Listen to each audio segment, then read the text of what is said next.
ଆମେ ଓଡିଶା ଜାମ୍ କରିବୁ। ସରକାର କହିଥିଲେ ଦାବି ପୂରଣ କରିବେ ବୋଲି ନ ଜାଣିକି ଘଣ୍ଟାଟେ ହେଲାଣି ମାତ୍ର ମୁଁ ସେମାନଙ୍କ ଉପରେ ଗୁରାଳି ପକେଇ ଚାଲିଛି।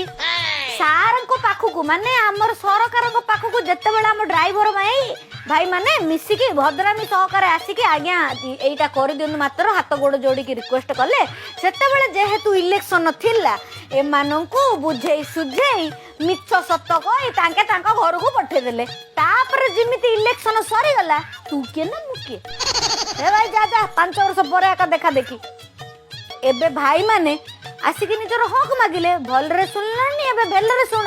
ମୁଁ ଏତେ ସବୁ ଘଟଣା ଦେଖି ଏଇ ସିଦ୍ଧାନ୍ତରେ ଉପନୀତ ହେଲି ଯେ ସରକାର ଏମିତି ସବୁବେଳେ ମିଛ ପ୍ରତିଶ୍ରୁତି ଦିଅନ୍ତି ଆଉ ଏମିତି ଲୋକମାନଙ୍କୁ ଭକୁଆ ବନାନ୍ତି କିନ୍ତୁ ସରକାର ଆପଣ ବୋଧେ ପାଶୁରି ଯାଉଛନ୍ତି। ଏମାନେ ହଉଛନ୍ତି ଡ୍ରାଇଭର ଭାଇ ଖାଇବାଠୁ ହସ୍ପିଟାଲ ନବା ପର୍ଯ୍ୟନ୍ତ ଏଇମାନେ ହିଁ ଜରୁରୀ ବୁଝିପାରୁଛନ୍ତି।